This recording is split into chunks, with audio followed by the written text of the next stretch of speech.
The Neo Reality Entertainment brand expands with a relaunch of the Neo Reality Collective Pop Culture News Talk. Your host, Eric Brown, gives his insights and thoughts in the ever-expanding news world of comic books, professional wrestling, gaming, TV, and movies. Be sure to donate to the brand and keep up to date with additional content on YouTube channels such as Neo Reality Entertainment, NRE The Wrestleverse, and NRE Pop Culture Omniversa.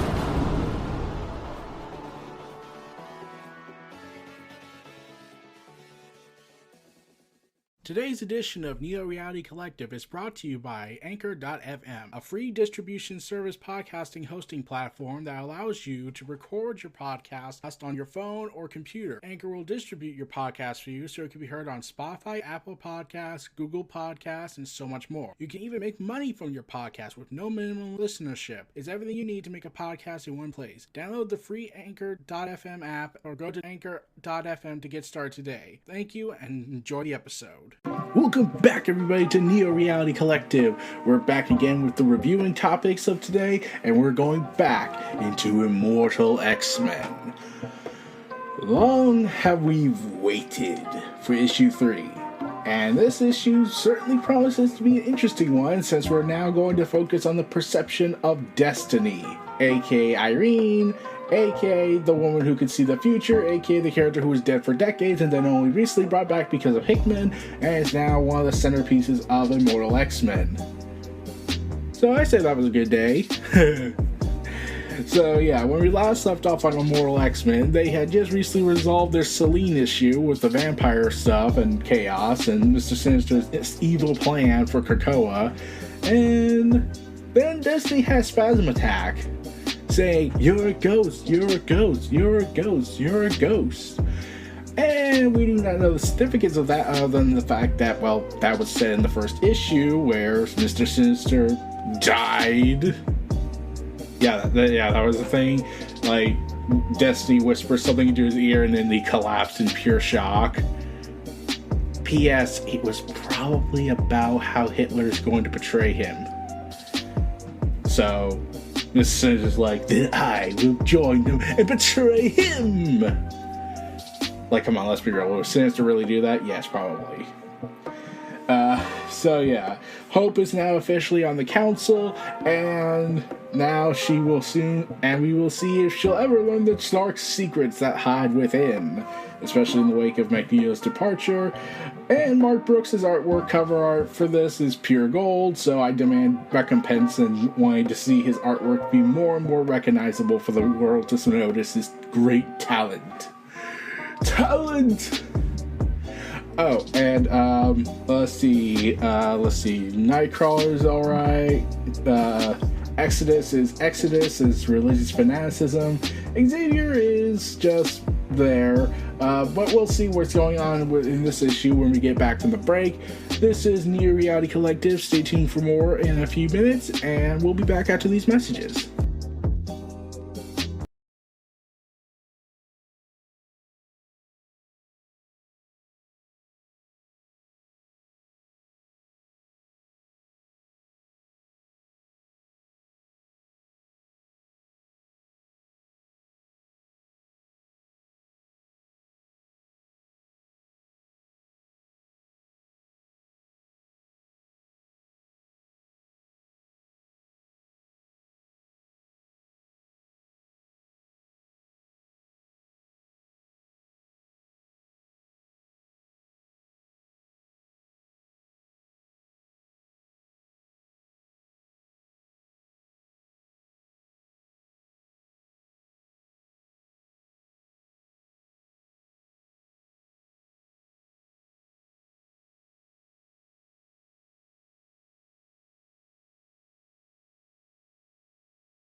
enough talk. We move on to Immortal X-Men, issue 3. More Immortals. Yeah, I know, I just need to get that obligatory thing nonsense in. So we get some narration with awesome visuals of all the past X-Men stories. I was 13 when the future opened up before me. It was then I found out that I really wish I could go back in time and kill everybody for being stupid. And then I also wished I realized I should have went ahead and joined the government. Because, my God, we're stupidly dumb. So, yeah, we see the young Irene when she was 13, her metagene activated, and, well, her mutant gene activated and hijinks ensued. She was so stunned and horrified at everything. And then as the narration continued, I saw both the temporal world and all the worlds to come. Thanks to the latter, I knew this dual state wouldn't linger.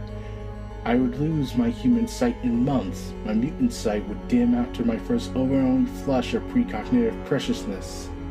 Preconsciousness. From the beginning, I was determined to use my time well.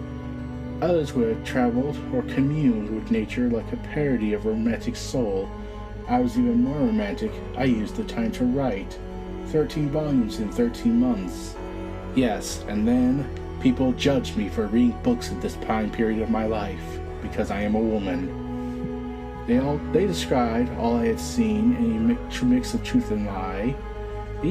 I did so with the wisdom of youthful cynicism. The future was an open book to me, but to others it must be concealed. I always loved books. The last thing I ever saw with my mortal eyes was the last line of the final volume. Artists often talk about writing a book that will make them immortal. I had done it. My work was done. My work had barely begun. Meanwhile, in the present of now of Krakoa. So Mystique has taken Destiny into this private space, and she's currently relishing in pain and future visions potentially, while Mystique talks to Emma Frost. Scan her gently, the surface only. Pry deeply, and don't strain yourself trying to conjure up a suitable threat. You're tired and worried. Assume I am appropriately terrified of the magnificent and monstrous Mystique. I know this is difficult for you, but I am on your side. Yes, I am on your side, just as I know that I claimed that precognition was a threat to our society, but I decided not to do that because I decided to let you all live under my directive rule. Wait. Destiny is elsewhere. Many elsewheres. Visions. So many visions. It's overwhelming. I feel a little tipsy. I might get drunk later and have my multi-angled harem romance with Cyclops, Jean, probably Wolverine, but it's mostly with Cyclops and Jean probably. She said it was like this the first time when she wrote her testaments and smartly hid them behind lies. I wish I was as sharp as I was when I was 13. Instead, I was a callow youth with an unfortunate nose. Still, I solved both of those problems eventually. And Raven, we also have a problem to solve. I have a solution. The council needs to meet. Things are tense and conversations must progress. Charlotte promises no votes today. Storm is off at another Iraqi challenge, I believe. So I believe him. You can stay here with Irene. We do not trust Charles. No, I don't think any of us do, but I'll ensure he sticks to his word. And as you said, something absolutely petrifying a minute ago, you could assume I am appropriately intimidated. You can't make me smile. Only she can make me smile. We're seeing Mystique be more humanized than ever. It's almost as if there was a character beyond her badassery. No, I will be there. I need not sit and fret at her bedside. She would not leave me like that. She would not leave me like this. She would have warned me. This time, she would have told me, I made it clear, never die again without warning me. My wife will not leave me like this. Wife rhymes with life. I love that word. I always wanted one. I was sure there would be a world where I can have one, in a deed and word. So we cut back to the past during the good old Western world, where people were all accepting of all critters. Ah, the Wild West. Seeing futures makes for one's understanding a lot easier. I was, in my language of times, a sexual invert. The futures I saw made clear and undeniable and showed where non-admitting so would lead me. I saw futures where I was a dutiful and depressed, chained by society to a variety of men who held scant interest in me. The best were velvet cages, the worst were scourges. I did not survive them, not in any way that counted, and I saw the alternative. The first time I made Raven laugh was when I embarrassingly confessed I walked into that room knowing I'd fall in love with her. She said she did wonder why I seemed nervous when I walked in, and I told her that the nerves were gone by the time we spoke. They were replaced with a nervous shiver of being the presence of one so divine.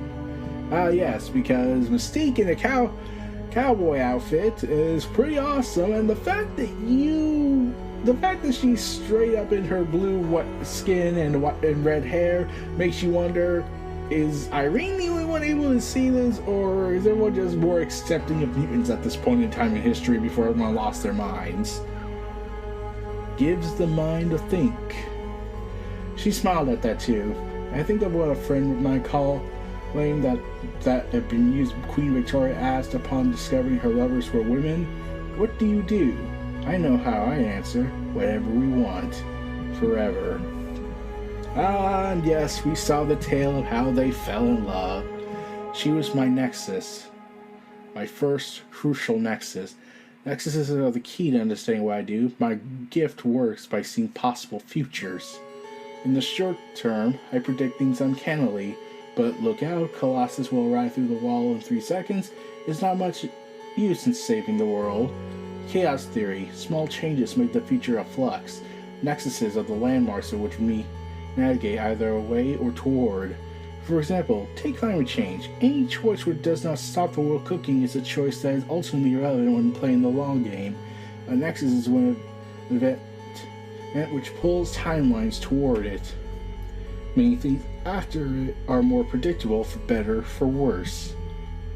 So what you're saying is that we are absolutely meaningless in our plan. No, I don't know. I'm not a chronologist. Oh, and also, I would like to say this delicately. They're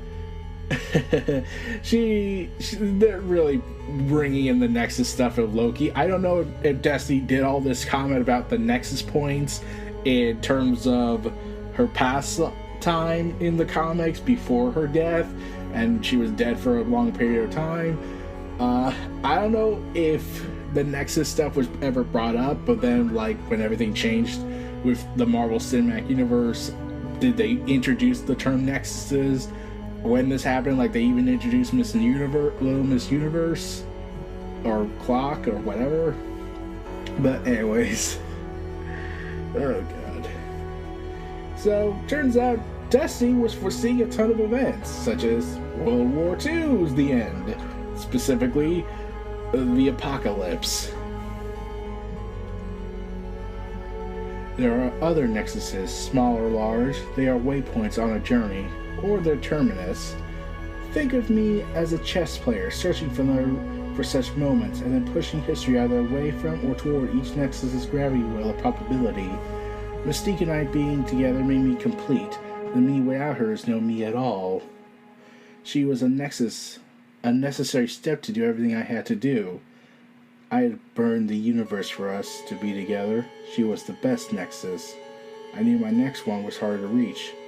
For the future to happen, we had to be apart. For the future to happen, I had to die. Ah, yes, so remember how we were referencing remember how in X-Men by Hickman's run, and she reveals to Mystique that she will eventually die, but she never really goes into details of what kills her? She just tells her there will be an island, and yada yada yada. Well, yeah, turns out she could have told Mystique, and they could have changed everything, but yeah. Turns out that if Destiny survived her tragic death in the comics universe long beforehand, then Krakoa can't happen. So we see the moment in time where she would die, where she narrates and gives new angles and directions and whatnot. Krakoa was my limit of my vision. It could be a mutant paradise. It could make us all immortal. It could be special enough to save the world from all the dark nexuses around it. I could not see why, but I knew there was no Krakoa if I lived. I know why now. Moira. I have killed her and so prevented Krakoa from ever happening. I had to be away for this possible utopia to be born. I chose the nexus which best skewed the odds and pushed toward it. I would die on Mir Island and hope that I could be saved. I couldn't tell Raven. I regret this. I told her to burn Krakoa down if they didn't bring me back, but I couldn't tell her I was going to die. I have a secret. It is awful and shameful, and I hate to admit. And as I skim through the futures and see horrors and death unending, I have a mantra to say it to myself. My gift is a gift. Yes, my life would be over without mutation, but it would also be easier without it. And so the shame. Even I, the greatest mutant terrorist, occasionally wish I was not. Do not hate me. You do not know what it is to be me. Perhaps if you listen, you will. I died, and my last thought was sorrow for the sorrow I was causing. Love is both a gift and a curse, too. I left Raven all alone then. So, yeah, So we don't see the character that kills Destiny in the past. Comic continuity, yeah, comics are confusing, okay? But from the design look, it looks like it's Legion. So, yeah. I could be greatly wrong. And I leave her alone now. Meanwhile, at the Krakoa Council quietly debating about everything, Charles Xavier finally decides to finish the inquiry. That hope is the last of the secrets of the island. It should bring you up to date.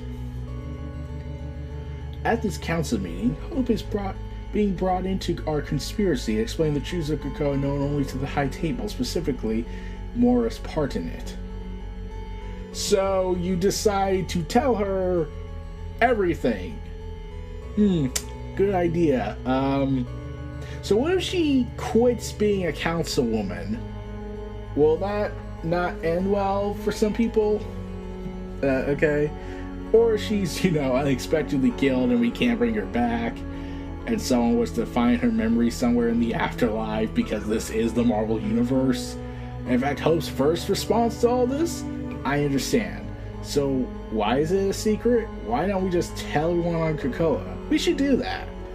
Hope, I'm afraid that is a terrible idea. It is an ethical idea, almost superior. We got at least to try to be better. Why the pushback? Come on, Charles. You knew what you were getting. Why did you give me a Cerebro helmet if you didn't want me to get more involved?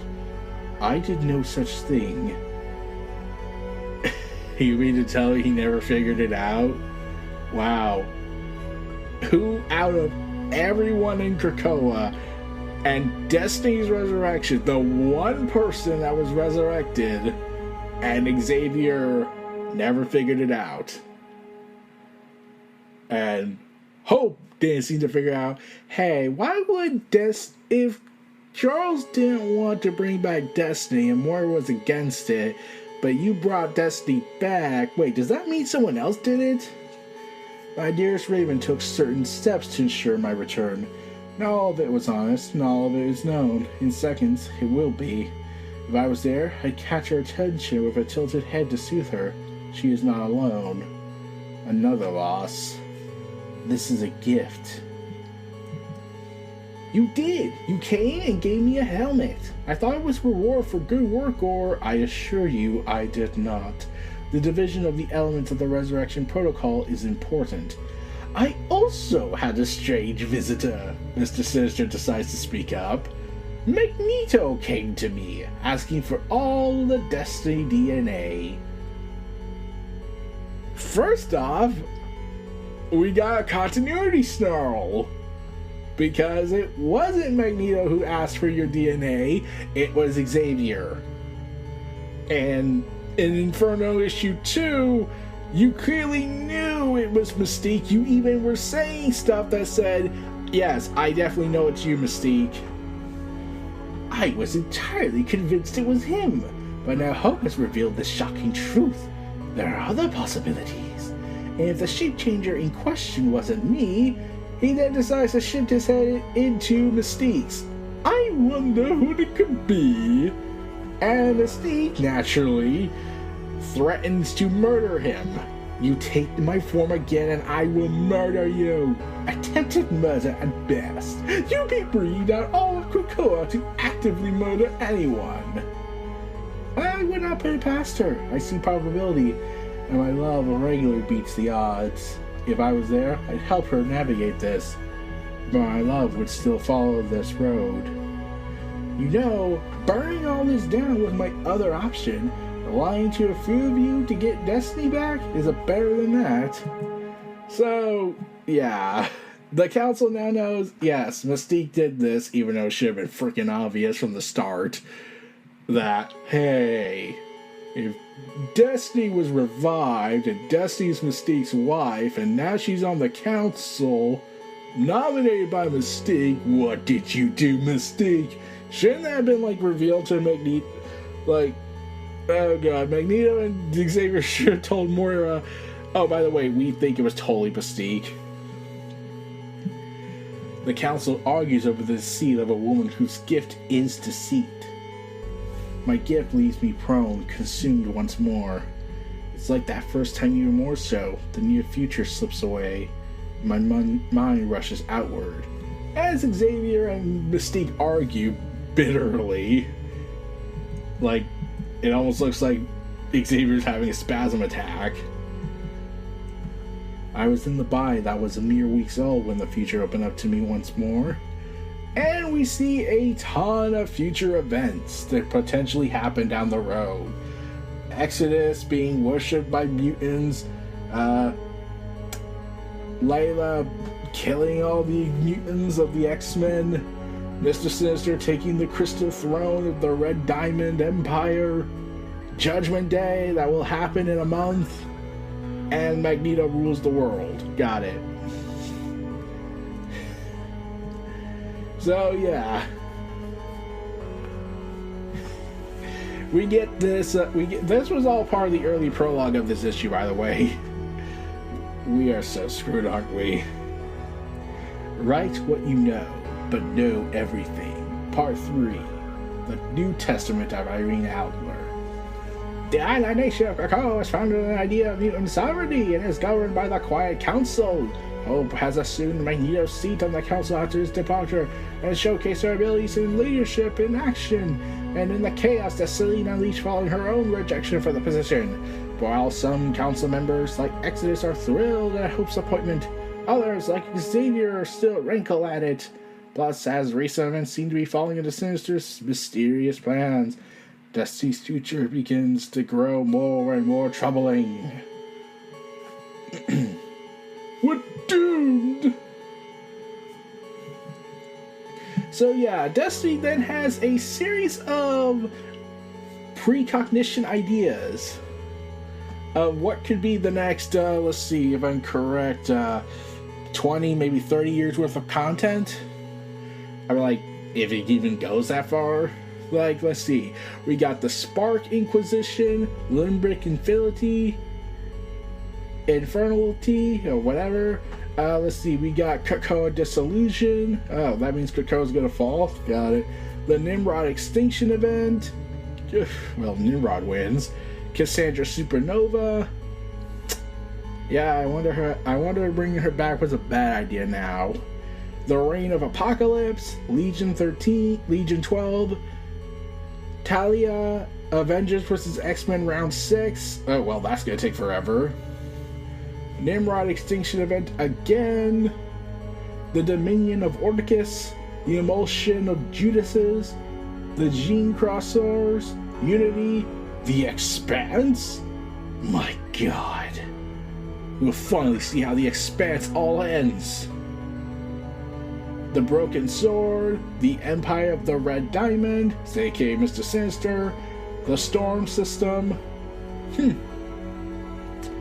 So, judging by how this timeline goes, we're probably going to get Judgment Day and a new Krakoa, or if they go forward with it and bring Apocalypse back, I can definitely see them being Judgment Day and then the Broken Sword. And if they want to eventually have Mr. Sinister be removed from the council, as teased in the Inferno teaser variant cover, it's probably going to lead into the Empire of the Red Diamond, and then Storm takes over the universe. That's the least of the vibe I got. Is different. There is less future. Most timelines end sharply. A dramatic nexus than blackness. It turns out that we don't have to worry about climate change anymore. It turns out we don't even have to worry about Orcus annihilation anymore. Any victory is slight before nothing. Or am I wrong? Is something of such power blocking my vision somehow? All the timeline ends in war and horror. I see people die and time over. I stay calm as I count futures filled with corpses. My gift is my gift. What's happened? I look for a common thread, clues. I find little, but scan candles in the dark. I cannot not give up. I reach and I reach. The furthest candle, a flicker far in the dark.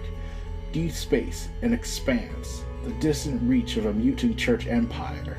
My God, Exodus has finally lost it. I see a fiery starship the size of an actual star corner a second vessel. It is, oh God, it's lined with cloned meat. Another word for shot batteries. Massive amounts of kinetic energy stored inside the grown muscle of a long dead man. Gross! I know who thinks like that. Nathaniel Essex. A toddler who would turn up to any party and assume that all the gifts are his. So, Mr. Sinister, do you want to explain how you have corpses on a ship as your skin thing? Gross. We have you, Jean Crossier. We have made you a hell where you will suffer for your crimes. The souls of those you desecrated await. They have long psychic knives and eternity to pass. At last, you, Judas Pry, he who burned paradise, will finally suffer for his sins. So Exodus became the Phoenix in this timeline. Clue. I need a clue, and thankfully, there are constants. Some people never change. Nathaniel's ego proves my ally. Oh, you are unbearable. You've lost. It doesn't matter. How many trillions are bloating you up with belief? You're just another loser. Again and again and again. I won't be in your trap for mere half a day. And frankly, hell you've cooked up for me can't be more perjurial than your tepid company. I am the only thing that exists. You remove me and you're all gone. Do you really think I didn't think of a failsafe to burn in this dumb timeline? There, it's him. But how? Very interesting. Learned a lot, holy chump. See ya! And he screams and is stretched on for a subjective eternity. And then only darkness. As if his death triggered the destruction of the timeline, he went on social media and posted his opinion. The bastard. He can't do that. Only Moira can do that. No, Moira's gift could do that. Nathaniel has cloned Moira. Dun, dun, dun! We're screwed. So, yeah, now Dusty knows, yes, Nathaniel has Moira clones. Oh God, this is getting badly. You promised me you'd bring her back. You were never going to do that. What did you expect me to do? So we're back to the Quiet Council and they're debating about everything that went down. You're, the ends justify the means terrorist, Raven. It's a little late to play the romantic idealist. Then Kate Pryde decides to speak up. Wow, Chuck, that's some real Professor Xavier is a jerk energy you're throwing out there. Oh, God, no, No, you seem to forget something. Xavier is more like, a guy who thinks he's doing the right thing, but also kind of does a whole bunch of messed up stuff, like, abuses power a little bit too much when he wants to. You're thinking of Cyclops being Scott Summers is a jerk. So Xavier kind of makes this point relevant. I'm sorry, but I'm a little tired of you all judging the steps Eric, Moira, and I took to take you to paradise. You get to take it wherever you want now. I may be the architect, but I am not a dictator. I hope that is clear to you. But however you presently feel about me, do not get distracted from what's happened here. What Mystique has done is beyond the limits of simple politics.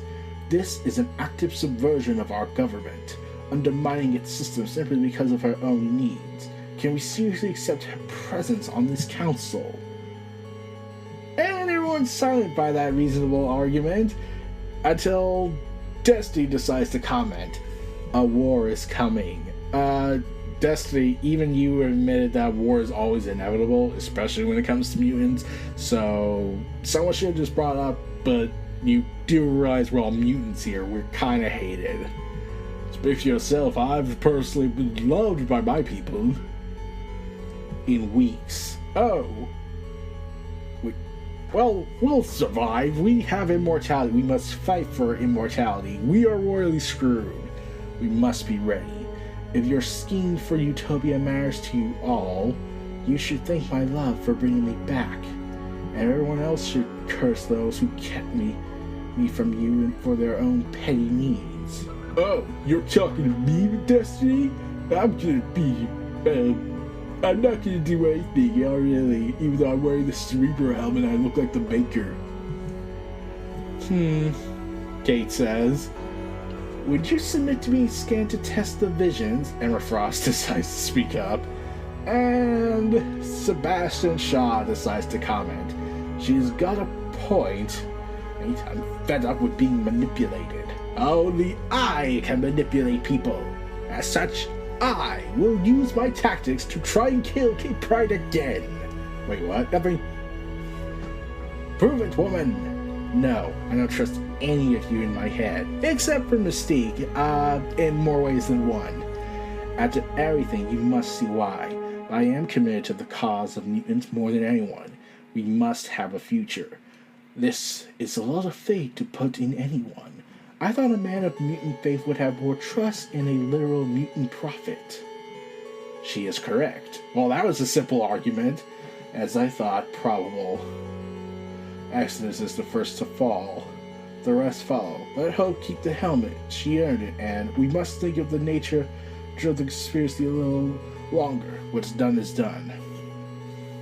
I try not to reveal the fact that I know that what we've done can be easily undone. Does Nathaniel know that I know? I can't give it away.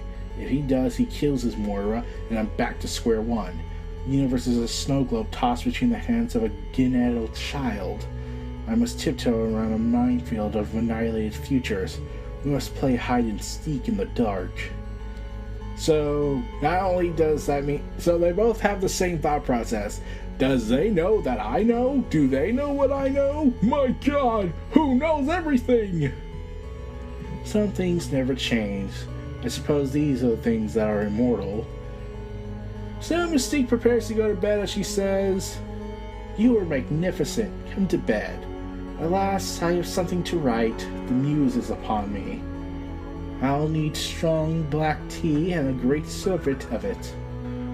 As she looks out into the ocean, You're writing prophecy again? What does it say? Do you trust me? Do you want me to say it? I do. Call me sentimental. If every part of this world succumbed to dust, the last thing remaining would be my trust in you. What we have is immortal. Destiny takes off her helmet and says, Writing can wait. And then they make out. We are untried, a rope through time, a red thread in the skin of fate. When I finish my book, don't read it. Keep it safe, but don't read it. Until when? Until you have to. You'll know when. I write my testament in denial of my visions. It's a book for Raven, a book that she does not read in any of them because... Did you notice? All those futures? They share something in common. Raven isn't in any of them. There is no future, not in any way that counts. And so our comic ends as Raven Finn sleeps as Destiny tearfully writes her prophecy, her next manuscript, realizing that Mystique is destined to die. Well, that was frickin' depressing. Next issue, The White Queen. And we'll focus on Emma Frost's next issue, as she prepares the strangest cover to ever grace us in Marvel Comics, with Mark Brooks drawing Emma Frost with part of her arm turning diamond and her laying seductively in the bed, filled with red. You're welcome! So yeah, that was a fun issue. I like how we were getting the perspective of Destiny's writing being the narration, since she already knows what's happening, so she probably had this thought process already started. And yeah, you do feel sympathy for her, especially with how her love for Mystique is genuine, even though she knows everything that's going to happen right before it happens.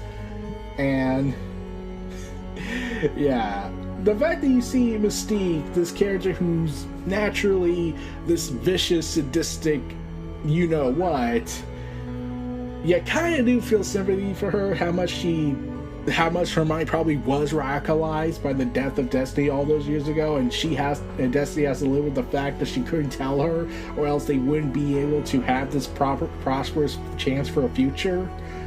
So, yeah. And more, I don't think even she considered the idea of, wait, couldn't she just look into the future and know what you were going to do? Yeah, that's never been brought up. So, I get the feeling that was partly because Hickman was editorially held down, and the fact that she barely showed up in the Marvel Comics after House of X and Powers of 10. Then she showed up in issue 20, but she did show up in X Factor in the background during the Ten of Swords event, and then after that she was never seen again until X-Men 20, and then was brought back for Inferno, and then 10 Lives and 10 Deaths of Wolverine, and hijinks ensued everything ever since.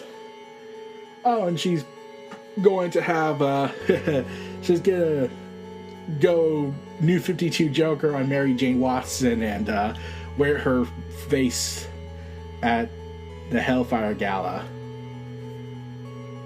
Ouch. So that was Immortal X-Men issue 3. Be sure to check out my other content and be sure to look forward to the next issue when that comes out next month. I'll be sure to get a review after that then. And by God, we're going to have a busy week going ahead forward with this. And this was Neo Reality Collective, hosted by Eric Brown. Feel free to check out my other content. Be sure to keep supporting the brand as it keeps going. And I'll see you all again next time. Take care, everybody. Have a good day. Stay tuned for this last ad break and outro. Peace out.